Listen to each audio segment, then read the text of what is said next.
nossa última teleaula, nós vimos que algumas peças podem ser representadas com supressão de vistas. Você se lembra? É claro. Você aprendeu junto com a gente. Agora, esse assunto de supressão de vistas ainda não acabou. Tem muito a ser pesquisado. Nós vamos continuar pesquisando hoje, na nossa teleaula. Vem estudar com a gente. Na teleaula de hoje, nós vamos ver como representar peças compostas com supressão de vistas. Vamos conhecer também o símbolo indicativo do diâmetro, além de aprender sobre a representação com supressão de vistas em corte. Sabe uma coisa que eu estava notando olhando esses desenhos aqui? Todos eles são sobre supressão de vistas em peças prismáticas. Tem até peças piramidais. Mas será que é possível suprimir vistas numa peça cilíndrica? Tá aí uma coisa que eu não tinha pensado. Bom, mas eu acho que sim. Eu não vejo por que não. Na verdade, eu acho que é melhor a gente pesquisar. Vamos pensar um pouco? Vamos pensar um pouco. Em primeiro lugar, vou imaginar uma peça cilíndrica e as suas medidas. Esta é uma boa forma para investigar se eu posso suprimir ou não alguma vista. Deixa eu imaginar agora a projeção da peça em 3 vistas. Olha lá, a vista frontal e a vista superior são iguaizinhas. Como a vista frontal é a vista principal do desenho técnico, eu vou suprimir a vista superior. Viu só? Examinando as vistas frontal e lateral devidamente cotadas, já dá para imaginar a forma e o tamanho da peça representada. Então dá para representar essa peça com 2 vistas. E se eu quisesse representar em vista única? Acho que aí eu vou ter problemas. Observando só a vista frontal, é impossível saber se a peça tem forma prismática, cilíndrica ou outra qualquer. Mas quando eu observo a vista lateral esquerda, que é circular, já sei que a peça só pode ser cilíndrica. Em vista única não dá para saber mesmo se a peça é cilíndrica. Bom, para representar uma peça cilíndrica com 2 vistas, a resposta é sim. Numa vista única, é impossível. Eu tô certo? É errado. É possível sim representar a peça cilíndrica em vista única. Basta você transmitir a ideia da forma da peça. Como? Você lembra quando você aprendeu o símbolo indicativo do quadrado? Pois é, agora você vai aprender como utilizar o símbolo indicativo do diâmetro. Olha aqui. Este símbolo é colocado ao lado da cota que indica o diâmetro da peça. Está vendo bem aqui? É a vista frontal da peça cilíndrica que você acabou de ver. Olha o sinal indicativo de diâmetro junto à cota 30 milímetros. Você reparou que com apenas essa indicação a interpretação da peça pode ser feita normalmente? Portanto, peças cilíndricas podem ser representadas com supressão de vistas e até em vista única. Miguel, seria bom mostrar um exemplo de peças cilíndricas com elementos. Boa ideia. Peças cilíndricas com elementos também podem ser representadas com vista única. Isso vai fazer você entender ainda mais o que a gente acabou de explicar. Olha aí um bom exemplo. Uma peça cilíndrica com espiga redonda e furo passante, representada em perspectiva. Agora dá uma olhada na projeção em 2 vistas. Bem, com essas 2 vistas já dá para ter uma ideia total da peça, concorda? Você reparou que na vista frontal não dá para saber se a peça é cilíndrica ou não? É a vista lateral esquerda que dá a indicação. Se quisermos tirar a vista lateral esquerda para representar a peça em vista única, vamos ter que usar o símbolo indicativo de diâmetro. Olha lá. Ele está ao lado da cota do diâmetro da peça, do diâmetro da espiga e do diâmetro do furo passante. E olha agora uma nova peça. Também é uma peça cilíndrica, mas a diferença é que essa contém um elemento quadrado. Olha como ficaria a representação em vista única. Para representar a espiga quadrada, é necessário utilizar o símbolo indicativo de quadrado e o símbolo indicativo de superfície plana, que você já conhece. E olha lá o símbolo indicativo de diâmetro na cota que dá a medida do corpo da peça. Viu como, com a ajuda desses símbolos, torna-se simples a representação de uma peça em vista única? E esse mesmo raciocínio vale também para as peças cônicas. E peças cônicas com elementos. Isso é, sempre que se quer representar uma superfície cilíndrica de uma peça em vista única, e a vista frontal não passa a ideia de que a peça é cilíndrica, como nesse caso, então se recorre a esse símbolo indicativo de diâmetro. Oi, Ananias, tudo bem? Oi, Marcos, tudo bem? E aí, o que é que manda, hein? Pois é sobre aquela peça que você ficou de fazer pra mim. Ah, trouxe o desenho. Trouxe, tá aqui. Só que tem um problema, né? Ah, é uma forma composta. Forma composta? É, em desenho técnico a gente chama forma composta quando elas combinam várias formas numa peça só. Nessa aqui existem várias formas. Formas prismáticas, piramidais e formas cônicas. Mas você disse que tinha algum problema com o desenho? Ah, pois é. É com o desenho técnico. Ó. Mas eu não estou vendo nada de errado com esse desenho aqui. Como não, Ananias? Olha só, tem uma vista só. Parece que deu preguiça no desenhista. Ele deixou de mostrar a vista superior, a lateral esquerda. E olha que a peça é complicada, como você mesmo disse, né? É, mas não deu preguiça no desenhista, não. É que ele representou a peça em vista única. Ah, quer dizer que não tem problema. Não, é claro que não. Olha só essas cotas aqui. Ah, agora que eu reparei. Tem uma marca aqui ao lado. Então, essas marcas aqui são símbolos de diâmetro. Com eles eu sei que essa parte da peça é circular e não preciso de outras vistas. Nesse caso aqui, tem o diâmetro maior da parte cônica, que é 19 milímetros, tá vendo? Esse aqui é o diâmetro da superfície truncada da parte cônica, que é 12 milímetros. E aqui, o diâmetro dos furos redondos, que é 6 milímetros. Esse outro símbolo indicativo de quadrado é esse aqui, ó. Ele indica que essa parte da peça é quadrada e assim economiza mais uma vista. Tem também esse corte parcial aqui que ajuda a visualizar a parte interna. E todas as demais cotas estão aqui. O desenho está perfeito. Ah, que bom, Ananias. Agora eu fico tranquilo. Bom, assim que a peça estiver pronta, eu telefono para você. Obrigado. Tchau. Tchau. Será que dá para imaginar uma representação com supressão de vistas em corte? Eu acho que dá. Mas a gente não vai saber se a gente não vê, né? Eu acho que eu vi uma peça em corte... Pra cá, eu acho que... Ah, por aqui.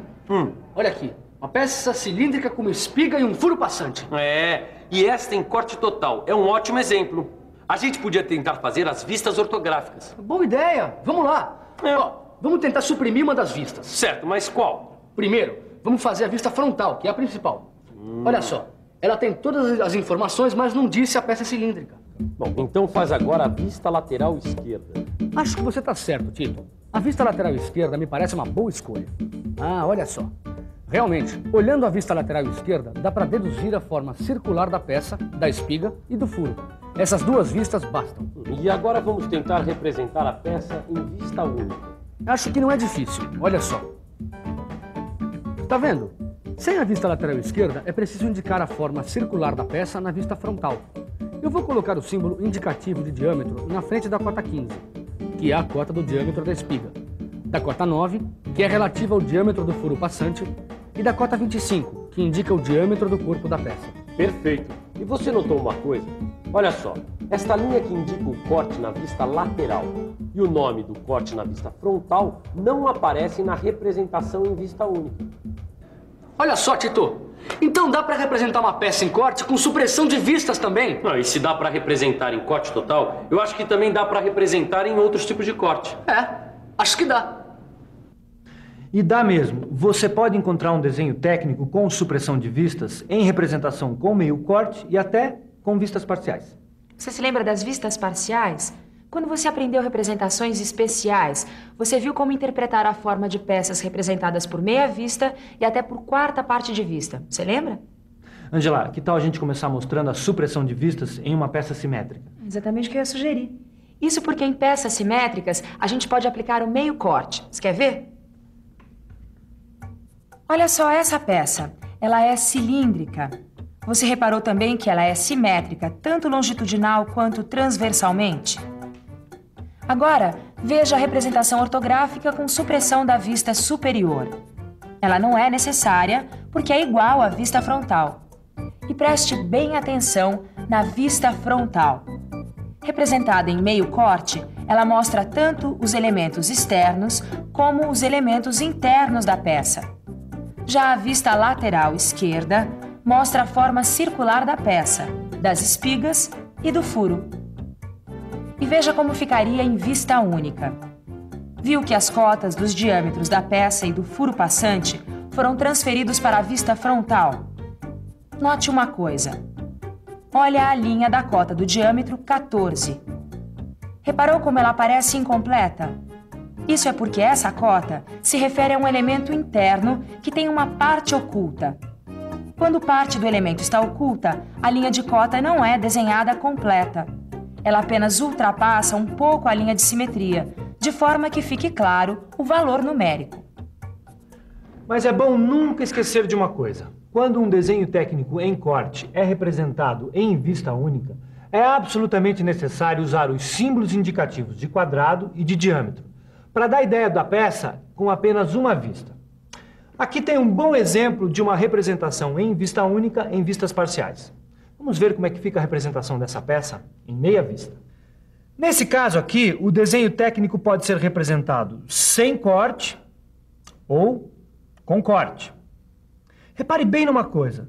As linhas de cotas de diâmetro ultrapassam um pouco a linha de simetria. Essas linhas de cota apresentam apenas uma seta. A parte que atravessa a linha de simetria não apresenta seta. E embora a peça esteja parcialmente representada, as cotas referem-se às dimensões da peça inteira. Por exemplo, essa cota aqui, de 12 milímetros, indica o diâmetro do corpo da peça. A cota de 6 milímetros indica o diâmetro do furo passante. E a cota de 20 milímetros indica o diâmetro da flange. As outras cotas, essa de 14 milímetros, refere-se ao comprimento útil. E a de 18 milímetros refere-se ao comprimento total. Puxa, Miguel. Bom, para finalizar, a gente podia mostrar um desenho técnico com supressão de vistas numa peça representada em quarta parte de vista. Mas eu não tenho nada desenhado aqui. Será que não tem alguma coisa arquivada no computador? Deixa eu ver. Ah, achei. Eu tenho aqui essa figura. É um disco simétrico com furos. Olha só como fica essa peça representada através de quarta parte de vista. O diâmetro da peça é 40 milímetros. O diâmetro do furo central é 12 milímetros. A cota que indica a distância entre furos menores opostos é 26 milímetros. O diâmetro dos 6 furos menores é 4 milímetros. A espessura da peça, indicada pela abreviatura ESP1, é 1 milímetro. Repare também que as duas linhas de simetria aparecem identificadas pelos 2 traços paralelos nas extremidades. E não esqueça que as representações através de vistas parciais mostram apenas partes do todo, mas as cotas indicadas nessas vistas referem-se às dimensões de toda a peça. Puxa, quando a gente começou a estudar esse assunto de supressão de vista, eu não imaginava que ia ter tanta novidade. É verdade. Por isso mesmo é que eu acho que está na hora de uma revisãozinha. Você não acha? E atenção, se liga aí que é hora da revisão. Na teleaula de hoje, você conheceu o símbolo indicativo do diâmetro e sua importância para representar peças cilíndricas em vista única. Aprendeu também supressão de vistas em peças cônicas, em peças com forma composta e, finalmente, representação com supressão de vistas em desenhos técnicos com corte. Para nós que trabalhamos com mecânica, saber ler e interpretar um desenho técnico é fundamental. Por isso, não deixe de praticar. No seu livro, você vai encontrar exemplos e exercícios que vão deixar você um craque. Pratique e até a próxima.